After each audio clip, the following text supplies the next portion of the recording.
그동안 또 평안하셨습니까? 네. 안녕하세요. 네. 주님께서 또 이렇게 오늘 날을 이렇게 허락하셨습니다. 어제 뭐 참 기약이 없다고 그랬잖아요. 어떤 일이 일어날지 우리가 알 수 없고 지구의 공전 속도가 10만 킬로미터로 이렇게 시속 10만 킬로미터로 이렇게 운행하고 있는데 그 운행자가 없으면 내일을 기약할 수가 없고 단 몇 초 후도 저희들이 기약할 수 없는데 또 하나님께서 또 허락하셔서 사랑하는 형제 자매들도 뵐 수 있게 인도해 주셨습니다. 사회자 형제님이 그 바쁜 와중에 이렇게 초청에 응해 주셔서 감사한다고 했는데 사실 저는 이제 예배를 이렇게 드리면서 또 말씀을 또 어제 준비하면서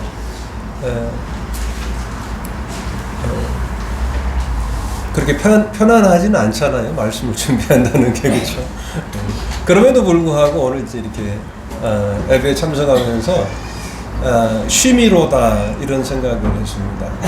사랑 형제 자매들과 함께 주님의 이름으로 함께 모여서 고요한 가운데 다만 주님을 기억하고 주님을 높여드리고 주님께서 우리에게 행하신 그 놀라운 그 같은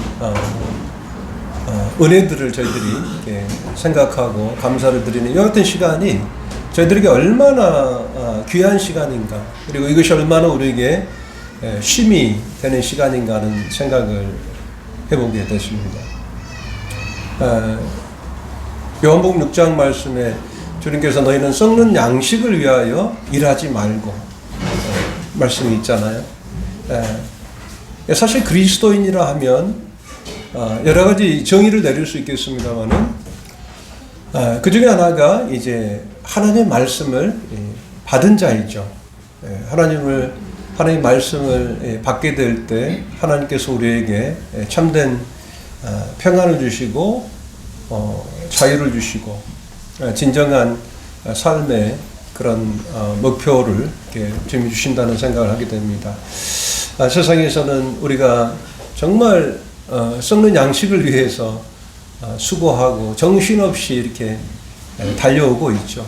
지금 이 시간에도 아마 그렇게 살아가는 사람들, 잠시 어떤 그 쉼의 시간을 누리지 못하고 사는 많은 사람들이 있는데 저희들에게 어떤 쉼을 주신 것에 대해서 감사를 드립니다. 방배동 모임이 또 필리핀 선교사역을 위해서 또 기도해 주고 계시기 때문에 계속해서 그 사역을 이어갈 수 있다고 저는 확신하고 있습니다. 어젯밤에 저희 어머님 댁에서 준비한 몇 장의 활동 사진들을 좀 함께 보시도록 하겠습니다.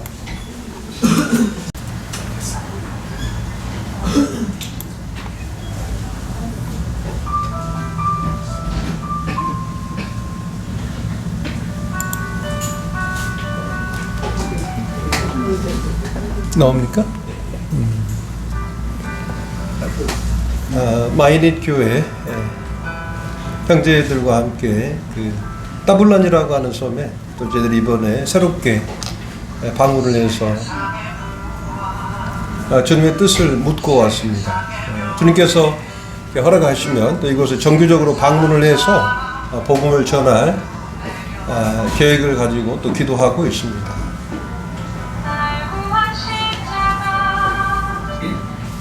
얼마 전에 이제 주교사 강습회 시간을 가졌습니다.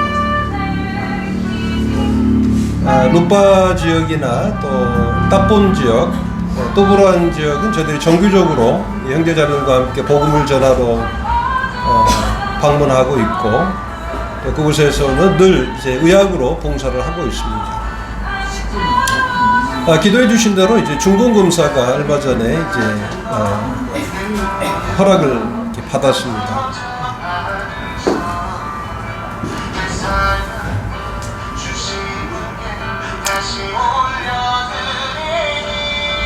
마이닛 교회 학생부 그룹 교제 시간이고요. 이 사진들은 제가 이제 늘 배를 타고 다니면서 그 항구에서 찍은 사진들입니다. 매일 아침 이제 선교센터에서 일하는 자매들 또 형제들의 모임이 있습니다.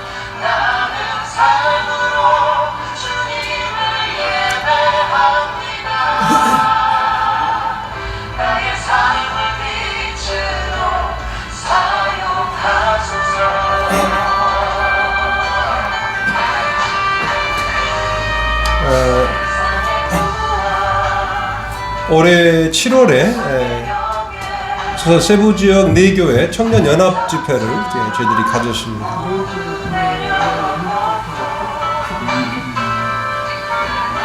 CLT는 이제 크리스찬 라이프 트레이닝이라고 해서 그리스도인의 삶의 훈련이라고 하는 같은 캠프로 모였습니다.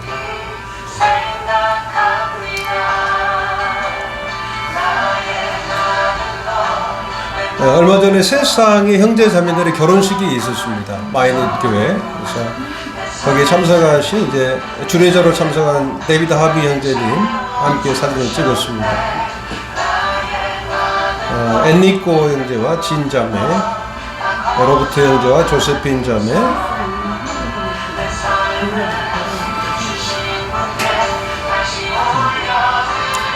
존 리 씨와 미아 자매입니다.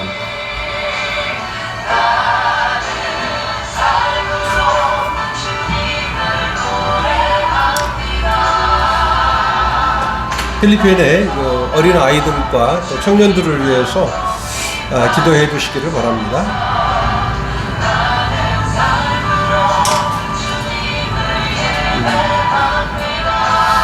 저는 매주 이제 릴로안 교회와 이제 마이닛 교회를 오가면서 사역을 이렇게 감당하고 있습니다. 어제 이제 말씀에 이어서 동일하게 에베소서 말씀을 이렇게 보시겠습니다. 에베소서 4장 말씀입니다.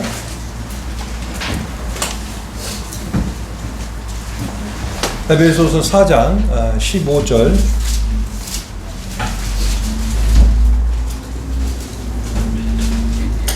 16절입니다.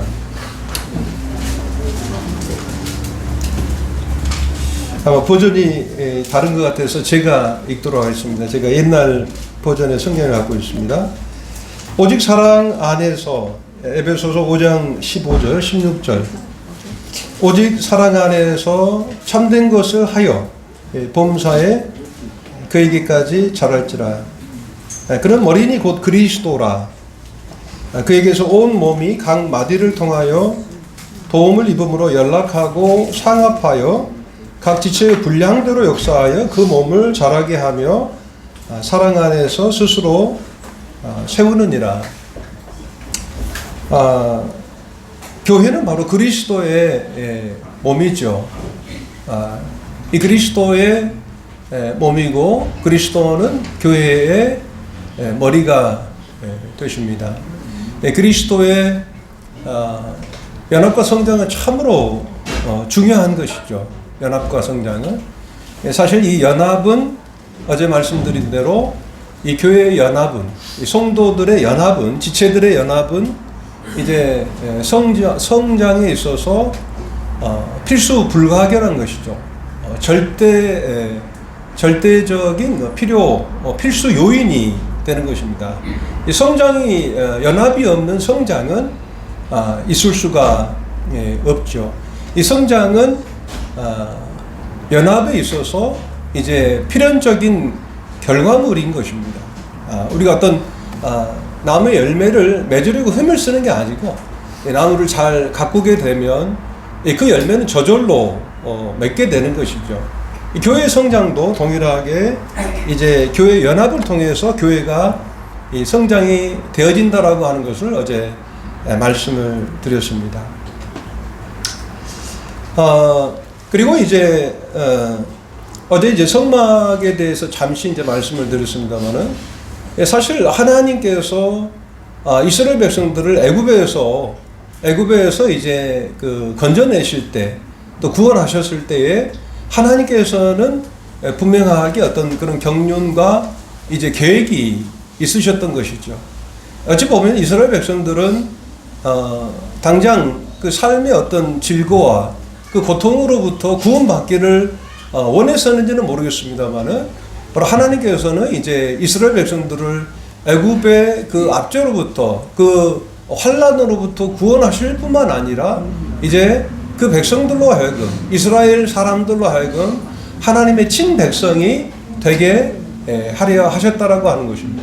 다시 말하면 하나님께서는 바로 이 이스라엘 백성을 통해서 하나님의 나라를 세우기를 원하셨다라고 하는 거죠. 그래서 이스라엘의 백성들은 하나님 나라의 백성들이 되고, 그리고 그 나라를 세움에 있어서 필요했던 이 율법을 하나님께서 모세를 통해서 이 시내산에서 이제 그들에게 그 율법을 주셨습니다. 사실 우리가 율법을 아주 이제 그 뭐라 그럴까요? 교회와 상관이 없는 그 어떤 법의 체계로 우리가 생각을 하는지는 모르겠습니다만은 그렇지 않죠. 그 율법 안에는 정말 어마어마한 하나님의 공의가 있습니다. 그리고 거기에 또 동일하게 하나님의 그 사랑이 있습니다. 문제는 뭐냐면 우리 스스로가 그 법을 충족할 수 없는 우리들의 어떤 연약함이 문제이지 그 법 자체는 참으로 선한 것이죠. 디모데에게 사도 바울이 말했던 것처럼 이 율법은 선한 것입니다. 이 율법을 우리 예수 그리스도께서 이제 성취하셨고 그 법을 무효화시키셨습니다. 하나님께서 온전하게 그 법을 성취하심으로 우리 스스로 그 법을 통해서 하나님 앞에 나아가지 아니하고 예수 그리스도를 믿는 믿음으로 말미암아 하나님 앞에 나아갈 수 있는 이 놀랍고 참 새롭고 산 길을 바로 예수님께서 십자가를 통해서 온전하게 이루어 주셨으므로 우리는 그 법을 통해서 율법을 통해서 하나님 나가는 것이 아니고 바로 하나님을 믿는 믿음, 예수 그리스도의 그 사역을 온전히 믿는 이 믿음으로 말미암아 그러므로 형제들아 예수의 그 피를 힘입어 성소에 들어갈 담력을 얻었느니라. 우리들의 담력이 어떤 우리들의 법의 행함이 아니고 온전히 예수 그리스도를 믿는 믿음으로 말미암아 하나님 앞에 나아갈 수 있게 됐다라고 하는 거죠. 네. 이 성막을 통해서 바로 이 하나님께서 이스라엘 향하신 그 같은 분명한 그 경륜이 있었는데 그것은 무엇이냐면 단순하게 애굽에서 그 고통 중에 있는 이스라엘 백성들의 그 환란에 있는 이스라엘 백성들의 현실로부터 그들을 도피하게 하시고 구원하게 해주시는 이와 같은 구원의 차원이 아니고 결국은 하나님의 백성이 되게 하려 하신다라고 하는 이 같은 분명한 이 구원의 관계적 개념을 제가 어제 말씀을 드렸습니다. 오늘날 많은 사람들이 이 복음에 대해서 이 구원에 대해서 잘못 오해하고 인식하고 있는 부분이 이와 같은 것이 아닌가 하는 생각을 하게 됩니다.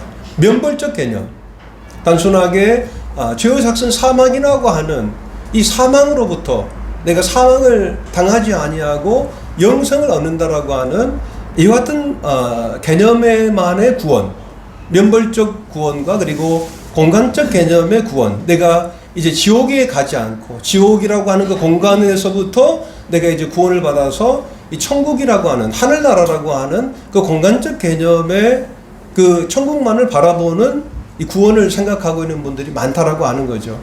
이 그런 분들은 어떤 경우냐면은 이제 이 성막 보이시잖아요. 예, 이스라엘의 그 진을 보게 되면요, 성막이 중심이 됩니다. 이 성막이 이제 중심이 돼서 이 12지파가 이제 그 성막을 이제 둘러서 동서남북으로 이 진을 쳐서 이제 진행을 하게 되죠.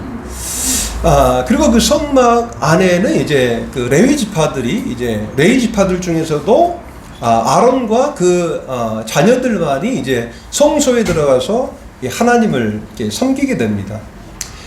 근데 이 성막은 제가 어제도 말씀을 드렸습니다만은 이제 장차 올 참 형상의 그림자가 되는 거예요. 그래서 형제 자매님들이 구약 성경을 많이 보실 거예요. 많이 보십시오. 이 구약 성경을 이제 많이 보게 될 때 이제 그 신약에 나타나는 참 형상의 모습이 그 그림자 속에서 고스란히 이제 그 녹아져 내려가 있는 거예요. 그것을 발견할 때마다 참 놀라운 것이죠. 이 구약의 말씀을 통해서 신약에서 우리 주 예수 그리스도로 말미암아 이루어진 이 같은 진리들을 발견하게 되는 것이잖아요. 바로 이 성막은 바로 이 교회를 상징하는 것이죠. 이 교회를 상징하는 것입니다. 그리고 그리스도인의 삶의 영역을 보여주고 있는 거예요.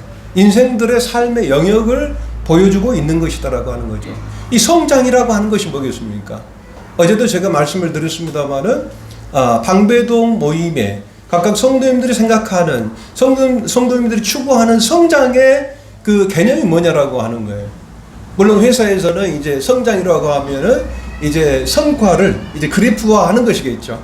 근데 우리가 지금 그려야 되는 그 성과의 그래프는 무엇을 기준으로 하냐는 것입니다. 무엇을 통해서 어떤 것을 기준으로 해서 이 교회가 성장했다고 말씀을 드릴 수가 있냐라고 하는 거예요. 많은 교회 내 숫자, 그죠?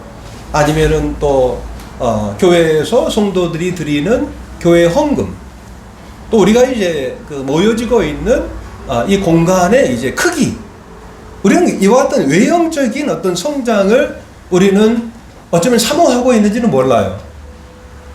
저는 이것을 추구하지 말라는 말은 아니에요. 많은 영혼들이 모임 가운데 더해져야 됩니다. 그리고 많은 성도님들이 이제 헌신을 통해서 하나님 앞에 헌물을 드려야 되죠. 그리고 가능하다면 우리가 큰 건물에서 이제 모일 수 있다 하면 그 또한 얼마나 좋은 일이겠습니까? 그러나 그 같은 성장은 외형적인 성장이다라고 하는 거예요. 내면적인 성장이 없이요, 외면적인 성장만을 추구하게 되면요, 그것은 결국 이제 싱크홀이 됩니다. 무너지게 돼요. 언젠가는. 별로 의미가 없는 것입니다. 우리가 추구해야 하는 것은 이제 내면적인 성장이다라고 하는 거죠. 그 내면적인 성장이 무엇이겠습니까? 바로 그에게서로부터 그에게까지. 우리가 에베소서 4장 15절 16절을 읽었습니다마는 이제 범사에 그에게까지 자랄지라. 그에게까지 자랄지라. 16절에는 뭐라고 나왔습니까? 그에게서 온 몸이 각마디를 통하여 도움을 입음으로. 우리는 그에게서로부터 도움을 입어야 돼요. 우리는 주님에게로부터 힘을 공급받아야 된다라고 하는 거예요. 사랑하는 형제자매들, 각자의 삶을 참 되돌아보셨으면 좋겠습니다. 매일의 삶 가운데서 주님으로부터 도움을 입고 있느냐, 주님이 우리들의 삶에 정말 그 자원이 되고 동력이 되고 있느냐, 바로 예수님께서 나의 동력이 되고 있느냐. 우리는 얼마든지 교회에 나오면서도 이제 우리들 스스로의 어떤 스스로의 것으로 도움을 삼고 우리 자신을 얼마든지 의지하면서 하나님 앞에 나아갈 수가 있다라고 하는 거예요. 이게 무서운 거죠. 이게 무서운 거예요. 하나님이 없이, 하나님이 나의 삶의 자원이 되지 않는데, 나의 힘의 원천이 되지 않는데, 내 삶의 어떤 동기와 목적이 되지 않는데 마치 올바른 그리스도인의 삶을 사는 것처럼 보여질 때, 이것이 어찌 보면은 그리스도인의 위기인 거죠. 그리스도로 말미암아 우리가 도움을 입지 않는다면 우리는 무너져야 되죠. 이것이 우리들에게 오히려 축복이 되는 거예요. 그럴 때 다시금 주님에게서부터 이제 힘을 얻게 되는 거죠. 그리고 주님에게까지 자라가게 되고 나아가게 된다라고. 이것이 이제 온전한 구원의 개념이요, 구원의 목적이라고 말씀을 드릴 수가 있죠. 하나님께서는 바로 이스라엘 백성들을 애굽에서 구원하셨을 때에 단순하게 애굽의 그 질고와 고통에서, 그 삶의 현실의 그 고통 가운데서 구원하실 뿐만 아니라 그들로 하여금 이제 나아갈 길을 제시하고 계셨다라고 하는 거예요. 우리는 그에게까지 나아가죠. 이제 성막의 문을 이제 지나서, 그렇죠? 성막의 문을 지나서 이제 노제단까지 나아가게 되는 거죠. 바로 성소를 지으라 하실 때 주님께서 모세에게 이렇게 말씀하셨죠. 내가 그들 중에 그 성소를 그들이 나를 위하여 짓되. 한번 생각해 보십시오. 하나님께서 이스라엘 백성들을 애굽에서 구원하여 내셔서 하나님이 그들의 하나님이 되기를 원하셨습니다. 그리고 그곳에 함께 거하기를 원하셨다라고 하는 것이죠. 이것이 바로 교회의 모습인 거예요. 교회에 대한 정의가 분명하죠. 하나님께서 예수 그리스도로 말미암아 우리를 구원하셨고 이제 우리로 하여금 하나님의 자녀요 하나님의 백성이 되게 하사 하나님께서 거하실 곳으로 하나님께서 삼으셨다라고 하는 거예요. 바로 이 교회는 하나님께서 거하시는 곳입니다. 예수 그리스도께서 거하시는 곳이다라고 하는 거예요. 이것을 우리가 지식적으로 알 뿐만 아니라 실체적으로 이것을 인식하고 우리가 매 집회를 위해서 우리가 기도하고 참여하는 것이 얼마나 중요한 것인가. 그러하게 될 때 우리가 그리스도의 어떤 임재를 우리가 깨닫게 되고 그 교회로부터 우리가 참된 힘을 얻고 또 쉼을 누리게 되는 것입니다. 그 성소에 우리가 그 출애굽기 25장 말씀을 한번 볼까요? 25장 출애굽기 25장 8절 9절은 이제 우리가 봤습니다만은 출애굽기 25장 8절 내가 그들 중에 거할 성소를 그들을 시켜 나를 위하여 짓되 9절 물은 내가 네게 보이는 대로 장막의 식양과 그 기구와 식양을 따라 지을 것이라 이렇게 말씀을 하고 있습니다. 바로 이 성막은 어떤 임의로 모세에게 네가 알아서 잘 지어봐라 이렇게 하지 않으시고 분명하게 하나님께서 장막의 식양과 또 그 각각의 기구의 식양을 주셨어요. 디자인을 설계도를 주셨다라고 하는 거예요. 어떠한 모양과 그리고 그 길이와 높이와 넓이의 어떤 식양을 하나님께서 분명하게 주셨다라고 하는 것이죠. 교회는 이제 동일하게 신약 성경에서 하나님이 우리에게 주신 예수 그리스도께서 또 성령님을 통해서 우리에게 주신 분명한 교회의 식양이 있습니다. 그 식양을 따라서 우리가 이제 모이는 것이 참으로 중요하죠.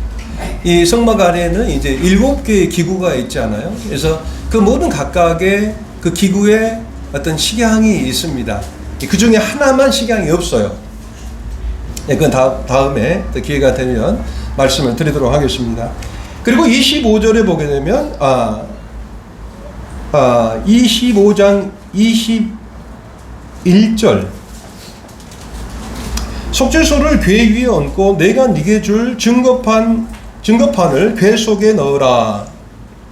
이제 증거궤, 이거 언약궤입니다. The Ark of Testament. 하나님께서 그 하나님의 영광이 임재하시는 그곳이 지성소잖아요. 지성소. 그러니까 성소와 지성소로 나뉘어져 있지 않습니까?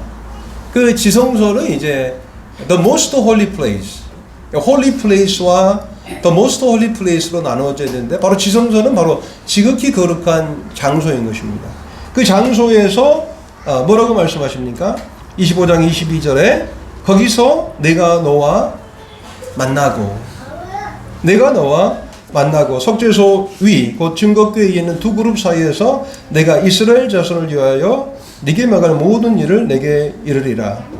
거기서 내가 너와 만나고 하나님과의 온전한 관계를 말씀을 하고 있는 거죠. 하나님께서 우리를 구원하신 분명한 이유가 여기에 그림자적으로 나와 있는 것입니다. 우리는 이 교회 안에서 이제 온전한 연합을 이루고 그 성장을 통해서 모든 성도들이 하나님을 만나는 실제적인 그리스도인의 삶을 사는 것이야말로 이게 온전한 교회 성장이다라고 말씀을 드릴 수가 있겠습니다.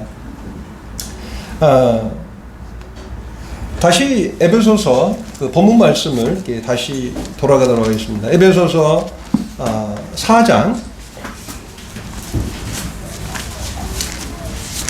이 말씀 이번에 주제 요절이 되겠습니다. 어제와 오늘 동일하게 이제 에베소서 4장 15절 16절이 주제의 말씀이 되겠습니다. 그에게서 온 몸이 각 마디를 통하여 도움을 입음으로 연락하고 상합하여라고 말씀을 하고 있어요. 이 교회의 연합은요, 각각의 이제 그 지체들이 연락하고 상합해야 된다라고 하는 거죠. 그러니까 우리가 교회 연합을 위해서 우리가 기도할 때에 좀 더 구체적으로 이 성도들이 그 몸의 지체들이 서로 온전히 연락할 수 있도록 위해서 기도해야 된다라고 하는 거죠. 이 연락은 어떤 의미입니까? 이 연락은 이제 시나몰로게라고 하는 이제 그 헬라어입니다. 시나몰로게오라고 하는 이제 그 원어의 뜻을 가지고 있는데요. 이것은 단순한 연결이 아니에요. 그러니까 어떤 수동적인 그런 연결이 아니다라고 하는 거예요. 우리가 이 건물마다 서로 연결되어져서 지어지는 이와 같은 연결이 있죠. 이것은 그냥 연결되어진 것입니다. 기둥과 기둥 사이에 보와 보를 통해서 이제 이 건물이 연결되어져서 온전한 건물의 형태로 지어지는 이와 같은 연결의 의미도 있겠습니다만은, 여기서 말하는 이 온몸의 각 마디를 통해서 이 도움을 입는데, 이제 이 마디가 이제 연락한다라고 하는 의미는 마치 이제 그 싱크대 그 문이 있잖아요. 그 싱크대 문을 이렇게 열고 닫을 때 그 문 고리 있잖아요. 이걸 뭐라고 합니까? 힌지라고 하죠. 힌지. 예. 영어로는 힌지라고 하는데 우리 한국말에서는 뭐라고 그래요? 문 장석과 같은 거죠. 그렇죠? 이겁니다. 그러니까 문과 문 사이에 어떻게 보면은 서로 연동할 수 있는 이와 같은 이제 장치죠. 그 장치를 통해서 이제 연결이 되는 거예요. 이것은 수동적인 연결이 아니고 이 같은 연결을 통해서 각기 제 역할을 할 수 있게 된다라고 하는 거예요.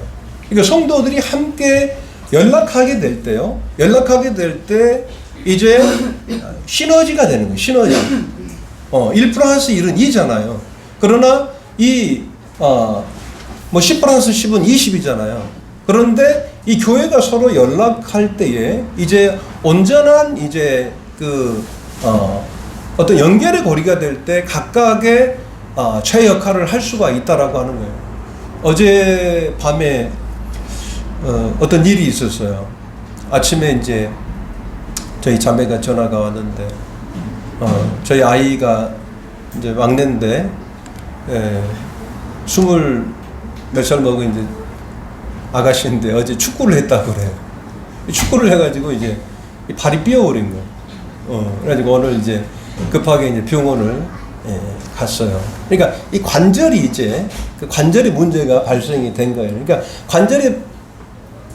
관절에 문제가 있기 때문에 그 마디와 마디 간의 그 역할을 못 해주는 거예요. 더 이상 걸을 수가 없게 되는 이와 같은 상황이 발생을 하는 거죠.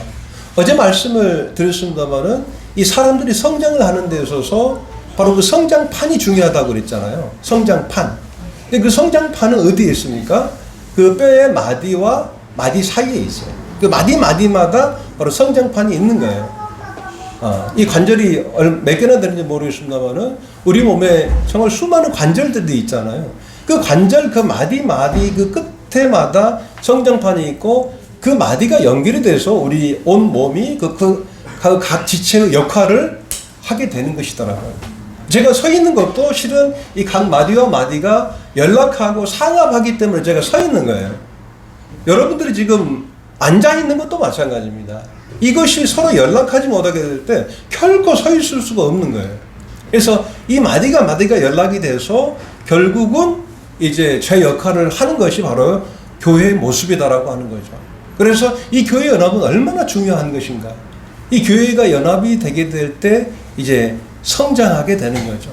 그렇다면 상합이라고 하는 것은 어떤 뜻을 말하고 있습니까? 이 상합이라고 하는 것은 이제 순비바조라고 하는 이제 그 헬라어인데요. 이것은 함께 배를 탔다라고 하는 의미입니다. 이 상합이라고 하는 것은 우리가 서로 연락한 상태에서 우리는 어차피 한 배를 탄 거예요. 우리는 어찌 보면 지지고 볶더라도 우리는 어차피 이제 우리가 가야 할 곳은 정해져 있는 것입니다. 이것이 이제 상합이라고 하는 뜻이에요. 그래서 교회 지체들은 어차피 이제 한 배를 탔는데요. 이제 다른 의미로 하게 되면 이 결합하다, 아니면 또 함께 동행하다, 이런 의미를 가지고 있습니다. 그런데 이 의미가 바로 이 상합이라고 하는 것은 아주 뭐 정갈하고 정말 깔끔하게 조합된 상태를 의미하는 것은 아니다고 해요. 이게서 조합이 되어 있는데 서로 엉켜져 있다라고 하는 거예요. 이건 다시 말하면 이 교회 안에서 연락하고 상합이라고 하는 이 의미는 어떤 획일적인 생각을 갖고 있는 자들의 모임이 아니다라고 하는 거예요. 우리는 각각의 어떤 은사가 다르고 또 어찌 보면 주님 안에서 비전이 다를 수도 있어요. 그와 같은 사람들이 어쨌든지 함께 모여서 그 다른 생각을 갖고 있는 이제 각각 지체들이 함께 상합하는 그런 과정 가운데서 이제 우리가 결합되어지고 동일한 그 목적지를 향해서 나아가는 것이 바로 교회다라고 하는 것입니다. 그러게 될 때 이제 뭐라고 말씀하고 계십니까? 그에게서 온 몸이 각 마디를 통하여 도움을 입음으로 연락한다라고 하는 의미를 아시겠죠? 수동적인 어떤 연결의 고리가 아니고 능동적이고 각각 그 마디가 그 제 역할을 할 수 있는 그런 힌지와 같은 그런 연결의 고리를 말씀하고 있는 것입니다. 그리고 상합한다라고 하는 것은 함께 결합하고 그리고 한 배를 탄 그 동행의 의미가 있다. 그렇다고 해서 우리가 획일적인 생각을 갖고 있는 것은 아니다. 우리는 때로는 어떤 불일치한 어떤 생각을 가지고 있지만 그 가운데서 온전히 하나님을 의지하고 우리의 머리 대신 그리스도를 붙잡는 거죠. 그러게 될 때 우리들의 불일치가 일치가 되고 그 같은 가운데서 상합해서 우리가 나아가고자 하는 그런 궁극적인 그 목적지를 향해서 우리가 함께 나아갈 수 있는 그런 관계가 바로 이 교회다라고 하는 것입니다. 교회가 부흥한다는 것은 무엇이겠습니까? 우리 모든 성도들 각자가 이제 하나님의 관계가 회복된다라고 하는 것을 의미할 수가 있겠죠. 모든 성도들이 각각 개인의 어떤 하나님의 관계 가운데서 이 하나님으로부터 이제 그 사명을 받고 또 그 분별을 따라서 각각의 그 지체의 역할을 하게 될 때 이제 몸이 성장하게 된다라고 하는 것이죠. 이 각 지체의 분량대로 이렇게 말씀을 하고 있습니다. 그러니까 우리가 이 분량을 생각해야 된다라고 하는 거예요. 그 분량이 누구에게서부터 오느냐? 바로 하나님에게서로부터 온다라고 하는 것입니다. 각 지체의 분량대로 역사해서 우리가 서로 연락하고 상합한 가운데서 각 지체에게 주신 그 같은 분량, 그 분량은 바로 내가 정하는 것이 아니다라고 합니다. 내가 정하는 것이 아니다. 내가 하는 일, 내가 할 수 있는 일, 이 어떤 일들을 내가 정하는 것이 아니고 하나님께서 우리에게 각자에게 부여해 주신다라고 하는 것입니다. 이것이 정말 중요한 것 같아요. 교회 안에서. 이 교회 안에서 하나님이 우리 각자에게 주신 그런 은사와 또 믿음과 그 재능의 분량이 있다라고 하는 거죠. 그 분량을 우리가 겸손하게 이제 행하게 될 때 거기에는 이제 분명한 성장이 있고 거기에 화평이 있다라고 하는 것입니다. 빌립보서 2장 3절 말씀 보시겠습니다. 빌립보서 2장 3절입니다.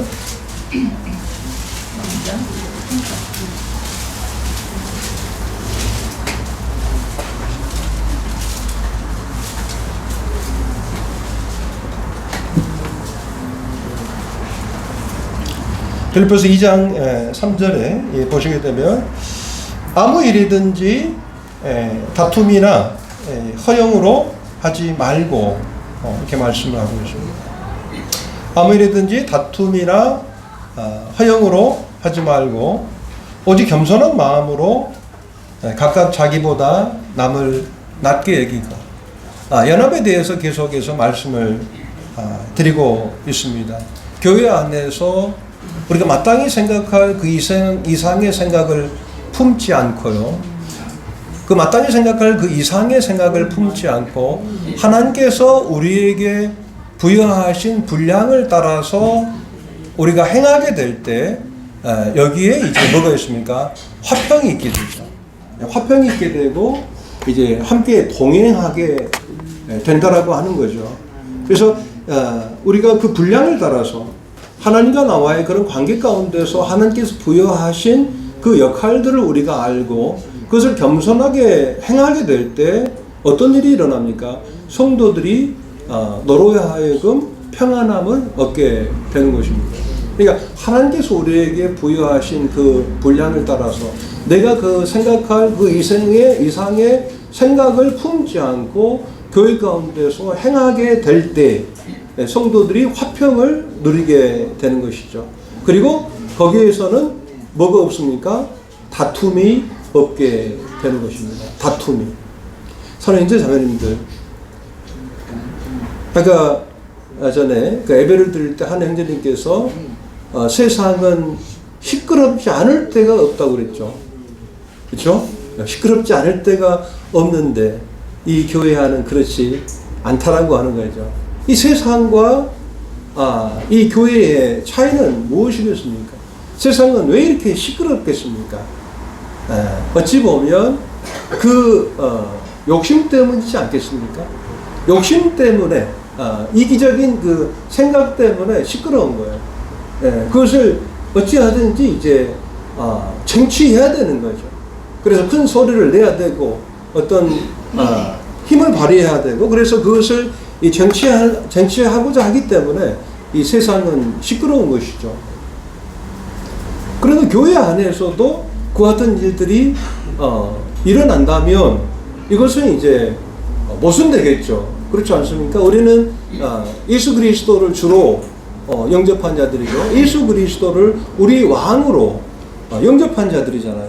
어제 제가 성막 울타리에 그 기둥들을 이렇게 말씀을 드렸는데 그 기둥의 자재가 뭐였다고 그랬죠? 네? 아카시아. 예. 아카시아는 이제 사실은 아카시아 나무는 그렇게 값이 나간 그런 가치의 어떤 나무는 아닙니다. 그 광야에서 가장 쉽게 그 발견할 수 있고 구할 수 있는 것 같은 제목이죠. 이 같은 의미로서 사실 하나님이 택하시는 거라 능치를 따라 육체를 따라서 지혜 있는 자가 많지 않고 부한 자가 많지 아니한 지극히 평범한 그 같은 사람들을 하나님이 택하시기를 원하신다고 하셨죠. 이제 그 울타리에 이제 각각의 그 기둥들이 성도들을 이제 의미한다면 또 동일하게 이제 그 성소 안에 말이죠. 이 성소 안에 그 기둥들도 동일하게 이제 그리스도의 그 지체들의 모습을 상징하고 있습니다. 이게 이제 각각의 이제 그 조각목, 그 널판으로 인해서 이제 그 성소에 이제 그 벽이 이제 형성되는 것이죠. 그러니까 각각의 그 조각목들은 이제 성막 밖에 있는 성막의 뜰을 이제 그 두르고 있는 울타리의 그 기둥들은 이제 그 노수로 이제 그 입혀 있지만 이 성소 안에 있는 이 널판은 말이죠. 무엇으로 이제 그 덮여 있냐면 바로 금으로 덮여 있습니다. 성소 안에 있는 이 성소 안에 있는 이제 널판들은 금으로 입혀져 있죠. 이 노쇠 의미는 바로 심판을 의미한다면 심판받을 수밖에 없는 인생들이 하나님의 은혜 아래 있음을 이 성막 밖에 있는 기둥들이 보여주고 있다면 성소 안에 있는 널판들은 바로 이 금으로 입혀져 있는 성도들의 모습을 상징하고 있는 거예요.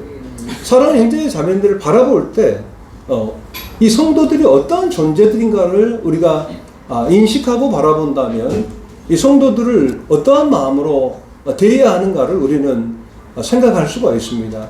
성도들은 이제 금으로 입혀져 있는 존귀한 자들이다라고 하는 거죠. 하나님 오실 때 지극히 존귀한 자들이 돼버린 거예요. 우리 스스로가 존귀한 것이 아니고 하나님께서 예수 그리스도로 말미암아서 우리를 존귀하게 해주셨고 그 영광으로 우리를 완전하게 덧입혀 주신 것입니다. 우리는 평범한 아카시아 나무지만 예수 그리스도로 말미암아 하나님께서 우리를 영화롭게 하셨다라고 하는 거예요. 영광스럽게 하셨다라고 하는 거예요. 제가 아까 말씀을 드린 대로 이제 성막 밖의 영역은 바로 이 믿지 않은 이방인들이 거하는 장소다면 이제 성막의 뜰은 이제 그 노제단에서 드려지는 희생 제물을 통해서 이제 구원받은 의인들이지만 어떻게 보면 하나님께서 우리를 의롭다 여겨주셨잖아요.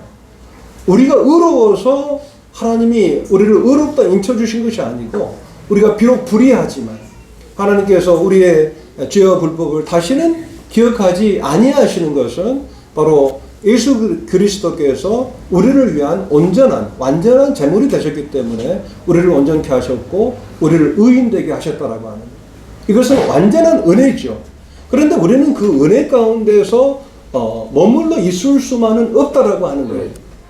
우리는 여전히 이제 노새, 그 청동으로 입혀진 그 어떤 조각목으로 서 있는 것이 아니고, 우리들은 이제 더 나아가서 이제 성소로 들어가서 이제 하나님의 영광의 그 같은 광채의 옷을 예수 그리스도로 옷을 입어야 된다라고 하는 거죠. 그리고 그 각각의 그 조각목들이 무슨 받침대 위에 서 있습니까? 성막의 그 울타리의 그 각각의 그 기둥들은 바로 놋받침 위에 세워져 있잖아요. 놋받침 위에. 이것은 이 어쩔 수 없는 그 죄인된 인생들의 그 기구한 그 운명이랄까요? 그 인생에 한 번 죽는 것은 정해진 것이요, 그 외에는 심판이 있다라고 하는 하나님의 엄연하신 그 같은 말씀의 그런 상징을 분명하게 보여주고 있습니다. 그럼에도 불구하고 우리가 하나님의 그 존재를 서일 수 있는 것은 그 은혜 가름대, 은혜 그 덮개, 그 조각목의 그 덮개가 은으로 되어졌던 것처럼 하나님의 은혜 아래에서 우리가 비로소 서 있을 수가 있게 되는 것이죠. 그리고 이제 이 은받침대 위에 서 있다라고 하는 것은 동일하게 그리스도의 구속을 의미합니다. 사랑하는 형제 자매들 한 분 한 분이 이제 하나님 앞에서 영광스러운 존재가 됐고요, 모든 성도들이 바로 예수 그리스도의 구속의 은혜 가운데 있게 된 것입니다. 그리고 우리가 이제 서로 연락된 거예요. 그리고 우리가 상합되어 있는 거예요. 바로 우리는 완전하게 연결되어서 이제 단순하게 수동적으로 연결되어진 것이 아니고 우리의 연결을 통해서 어떤 시너지가 날 수 있는 그 같은 각각의 지체로서의 그 교회 안에서 역할을 할 수 있도록 우리는 서로에게 도움을 줄 수 있는, 근데 그 도움이 바로 예수 그리스도로 말미암아 각각 성도들을 통해서 우리에게 임한다라고 하는 거예요. 그러니까 하나님께서 우리에게 도움을 주시는데 누구를 통해 주시느냐? 바로 성도들을 통해서 주시는 거예요. 어떤 분들은 성도들이 또 사람들이 도움을 줄 때 나는 당신의 도움이 필요 없습니다. 나는 하나님의 도움이 필요합니다. 결국 하나님의 도움을 받을 수가 없죠. 하나님께서는 이 각각의 그 지체들을 통해서 마지막 아들을 통해서 우리로 하여금 연락하고 상합해서 도움을 입게 하시는 거죠.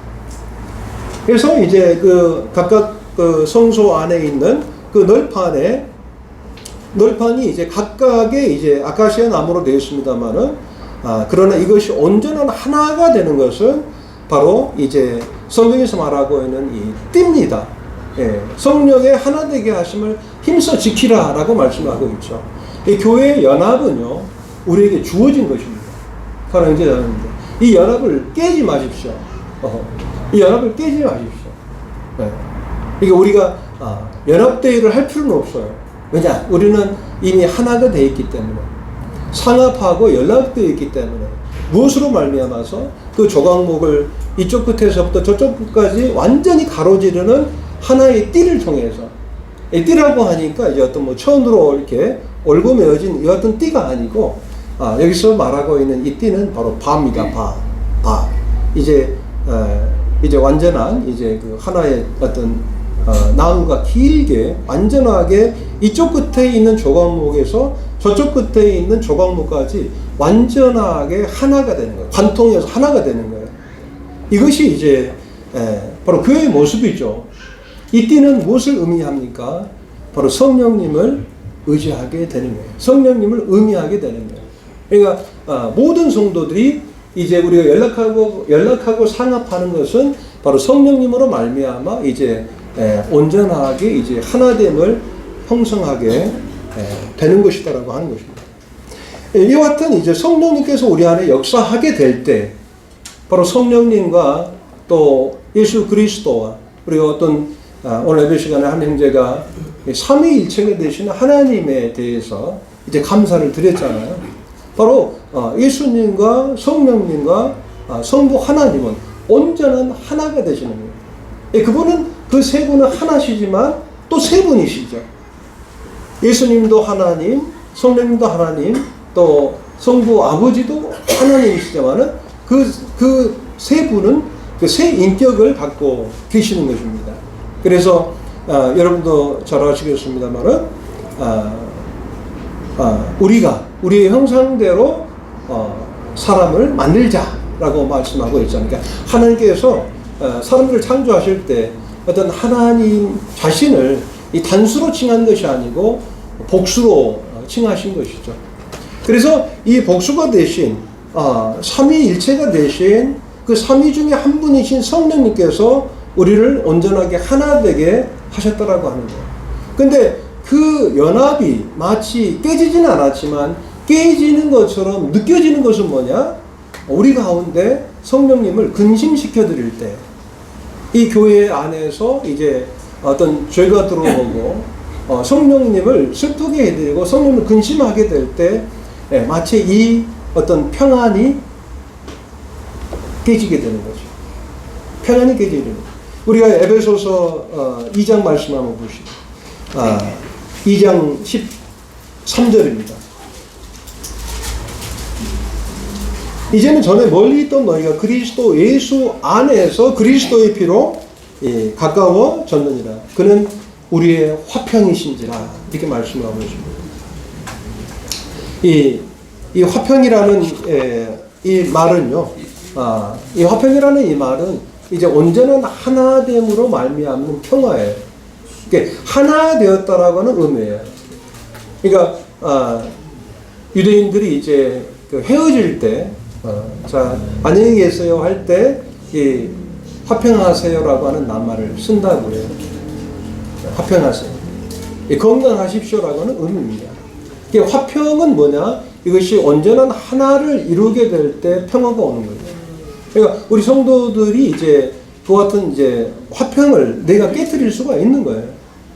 사랑하는 그럴 때 참 슬프죠. 제가 화평을 깨트릴 수도 있다라고 하는 이 부분. 다른 성도들이 화평을 깨트릴 때 우리가 판단을 하지만 실제로는요. 나도 얼마든지 깨트릴 수 있다라고. 근데 단순하게 어떤 성도들에게 내가 피해를 내가 주지 않았잖아. 이거 아니에요. 이것으로만 성도들에게 어떤 실제적인 그런 물리적인 어떤 뭐 감정적인 이런 어떤 해를 입힘으로써 이제 어떤 화평을 깨트린다고 생각하는데 그것도 있지만 실제적으로 우리가 개인의 삶 가운데서 어떤 성령님과 하나가 되지 못할 때 말이죠. 하나님과 내가 하나가 되지 못할 때, 내가 하나님 앞에서 죄를 범하게 될 때, 하나님께서 원치 않는 것을 행하게 될 때, 이 화평이 깨지는 거예요. 우리도 모르게. 내가 실제로 성도에게 직접적인 피해를 주지는 않았지만, 그랬지만은, 내가 하나님과의 관계 가운데서 화평하지 못할 때, 그 화평이 깨지는 거죠. 우리가 성령의 하나 되게 하심을 힘써 지킨다라고 하는 것은 좀 더 전진적이죠. 어떤 수동적인 것이 아니고, 나는 뭐 잘못 안 했어. 이런 차원이 아니고, 우리가 하나님과의 관계 가운데서 온전한 관계를 맺지 못하게 될 때, 교회의 어떤 화평은 이제 화평이 좀 깨질 수가 있다라고 하는 거죠.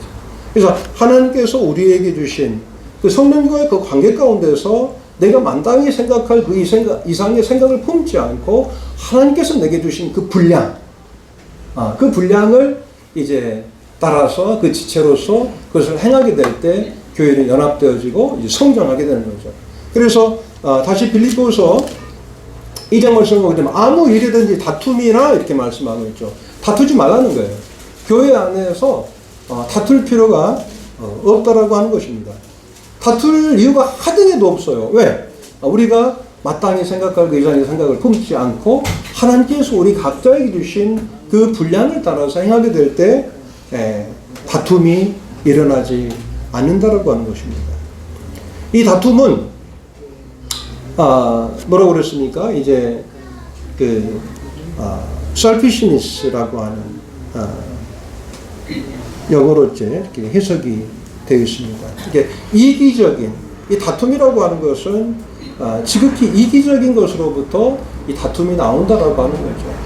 그러니까 어느 어떻게 보면 이제 뭐 부부간에 그렇죠. 부부간의 다툼이 많을 수 있죠. 근데 그 부부간의 다툼도 그 내면을 들여다보면은 이기적일 때, 이타적일 때는 다툼이 일어나지를 않아요. 그런데 이 다툼이 어디서로부터 오느냐? 바로 허영으로부터 말미암아 온다라고 말씀을 하고 있습니다. 이 허영, 이 허영할 때 이 영자가 나오는 영자, 이 영자가 이제 그 영광스럽다라고 하는 이제 영자잖아요. 영광스럽다. 근데 이 허영이라고 하는 것은 the vain glory, 그러니까 헛된 영광이다라고 하는 거예요. 이게 헛된 영광을 우리가 추구하게 될 때 뭐가 온다? 다툼이 온다. 그리고 이제 그 교회 연합이 깨지게 된다라고 하는 거죠. 그러니까 연합이 깨지는 것은 어찌 보면 다툼으로 말미암고 이 다툼이라고 하는 것은 바로 허영으로 말미암는다라고 사도 바울은 말씀하고 있는 것입니다. 근데 이 영광의 영자를 보게 되면 참 그 한문을 보면 정말 신기해요.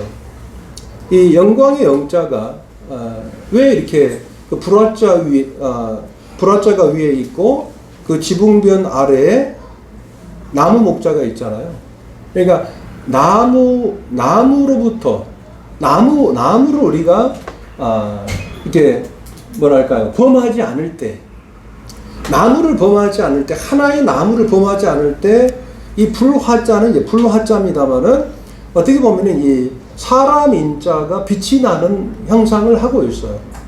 사람의 모양이 이제 빛이 나는 의미죠. 이게 두 사람이죠. 누굽니까? 아담과 하와죠. 이 아담과 하와가 영광스러울 때는 언제였느냐? 바로 이 선악과를 범하지 않을 때, 그때가 가장 영광스러웠다라고 하는 거예요. 그렇죠? 이 두 사람이 바로 아담과 하와가 하나님께서 따먹지 말라고 하시는 그 과실을 따먹지 않을 때 가장 영광스러웠다라고 하는 거예요. 이게 영광이죠. 그러니까 하나님께서 우리에게 주신 그 분량을 따라서 우리 각자가 그 역할을 감당할 때 이것이 정말 연합과 상합을 통해서 성도들의 삶을 통해서, 섬김을 통해서 시너지가 발휘가 되고, 그리고 결국 이것을 통해서 교회가 성장한다라고 하는 것입니다. 그래서 우리가 그 선을 넘지 않는 것, 이것이 정말 중요하죠. 그 선을 넘지 않는 것은 하나님과 나와의 그런 관계 가운데서 하나님이 내게 주신 그 분량을 따라서 행하게 될 때 그 선을 넘지 않게 된다라고 하는 거죠. 이 다툼이라고 하는 이 낱말도 참 재미있는 말입니다. 이 다툼이라는 낱말은 고용하다라고 하는 뜻을 가지고 있어요. 고용하다. 옛날에는 이제 그 과거에 그 전쟁을 위해서 용병들을 고용합니다. 용병들을 고용해가지고 싸워요. 그리고 자기가 추구하는 것을 취하는 것입니다. 그러니까 이제 이 세상에서도 이제 고용의 문제가 크죠. 사람들이 자기 어떤 욕심과 영광을 위해서 정말 인재들을 이제 고용하고, 그리고 자기 수입을 창출하고 자기가 원하는 것을 갖게 되죠. 어떻게 보면 지금 전쟁도 마찬가지입니다. 결국 전쟁을 통해서 사람들은 자기 영광을 취하는 것이죠. 이게 다툼이죠. 근데 우리는 순전한 마음을 갖고 있어야 되잖아요. 그 영광이 우리가 그 영광을 스스로 취하는 게 아니다라고 하는 거예요. 이것은 예수님이 그 영광을 취하시는 방법과는 전혀 반대되는 그런 개념의 그 영광의 취함이죠. 몇 시까지 말씀드릴게요? 5분 안에 끝내겠습니다. 사단이 왜 사단이 됐나요? 사탄이 왜 사탄이 됐나요? 사탄은 어디서부터 왔죠? 원래 이제 그 루시퍼, 루시퍼는 이제 정말 아름다운 천사였잖아요. 그리고 그 아래에 수많은 이제 자기를 따르는 천사들이 있었습니다.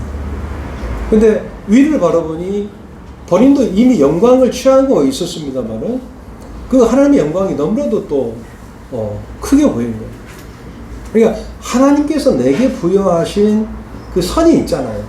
바로 루시퍼는 이 하나님이 이제 정말 아름답게 창조하셔서 이제 천사장으로서의 그 지위가 있는 거잖아요. 그 포지션이 있는 거잖아요. 그 하나님께서 부여하신 그 포지션, 그것을 지켰다면 그는 얼마나 영광스러웠겠습니까? 그런데 그런 하나님이 부여하신 그 영광 안에서 만족을 누리지 못하고 그 분량을 넘어서서 자기가 생각할 마땅히 생각할 그 이상의 생각을 통해서 하나님의 영광을 취하려 했다라고 하는 거예요.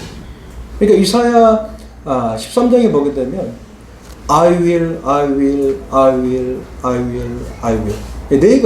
내가 나를 높이겠다. 내가 정말 지극히 그 높은 산에 위에 서겠다. 내가 지극히 그 높은 자와 함께 비기겠다. 내가 그의 자리에 앉을 것이다. I will. 나는 할 것이다. 라고 하는 거예요. 그는 끝없이 이제 하나님께서 그에게 허락하신 그 영광을 넘어서서 하나님의 영광을 취하려 했다라고 합니다. 이것이 사단이죠. 이게 사단이죠. 그러니까 아담과 하와가 이 선악과를 먹게 될 때에 바로 그것 때문에 선악과를 취하게 된 것 아니겠습니까? 그러니까 아담과 하와를 이제 사탄이 이제 유혹할 때 네가 이것을 먹는 날에는 네가 하나님과 같이 되리라 이렇게 유혹을 하고 있는 거예요. 그런데 하나님과 같이 되리라가 아니고 하나님이 되리라 이렇게 말하고 있습니다. 하나님이 되리라. 그래서 우리의 어떤 죄성은 바로 하나님의 자리, 하나님의 영광을 취하려 하는 거예요. 그러니까 마땅히 생각할 그 이상의 생각을 이제 넘어서서 생각하려 하는 그 같은 성향들이 우리 모두에게 있다라고 하는 것이죠. 이것이 바로 사단의 방법입니다. 그러나 예수님은 안 그러셨잖아요. 우리는 이제 성소 안에는 이미 우리는 영화로운 자들이 된 겁니다. 그리고 그 은혜의 구속 안에서 예수님의 어떤 이뤄놓으신 그 구속의 은혜 아래에서 은혜롭게 서 있는 자들이에요. 우리는 얼마나 정말 이 교회 안에 있는 이 자체만으로도 얼마나 감사해야 되는 존재인가. 우리는 겸손하지 않을 수가 없는 거죠. 우리 가운데서 스스로 높아지려 하는 자들이 있습니까? 그럴 수 없는 거잖아요. 그러한 자들이 바로 이제 사단과 같은 자들이죠. 사단은 스스로 자신을 높이려 하는 자들. 사탄은 스스로 높이려 하는 자들이요. 바로 예수 그리스도는 스스로 자신을 낮추는 자였습니다. 자기를 비워 종의 형체와 사람의 모양으로 이 땅에 오셨습니다. 그리고 십자가까지 나아가서 자신을 온전히 낮추신 거죠. 그러니까 사탄의 영향을 받은 우리는 내가 나를 높일 것이요지만 예수 그리스도의 영향을 받은 자들은 내가 아니다라고. 나는 이미 영광스럽게 된 자요. 그리스도로 말미암아 정말 차마 받을 수 없는 그 놀라운 은혜를 받은 그 같은 자들이다라고 하는. 우리 자신을 낮추게 될 때 바로 하나님 아버지께서 그 성자 예수 그리스도를 높이셨던 것처럼 하나님께서는 우리를 또한 높이시는 것이다라고 하는. 이것이 바로 이제 교회의 참 모습이고 그 연합을 통해서 교회는 이제 성장하게 되는 것일 것입니다. 그래서 이 교회를 통해서 주님의 영광을 받는 이것이 교회 연합과 성장의 이유와 목적입니다. 교회 연합과 성장을 통해서 예수 그리스도께서 영광을 받는 이것이 바로 이것이 진정한 교회 연합과 성장의 목적인 거예요. 우리가 큰 건물을 가지고 있으면 뭐 하겠습니까? 또 많은 사람들이 모였는데 거기에서 많은 다툼이 일어나고 또 불일치하고 또 재산 싸움이 있고 이게 뭔 영광이 되겠어요? 사실 우리나라가 기독교 인구가 점점 줄고 있다고 그러잖아요. 사실 이 교회는 세상의 빛과 소금으로서 분명하게 그 같은 역할을 해야 되는데 그러하지 못하고 있더라고요. 이러한 부분을 위해서 우리가 함께 기도하고 또 방배동 모임이 계속해서 연합과 성장을 통해서 주님한테 영광을 돌려드리시기를 바라는 마음입니다. 또 함께 기도하겠습니다. 감사합니다.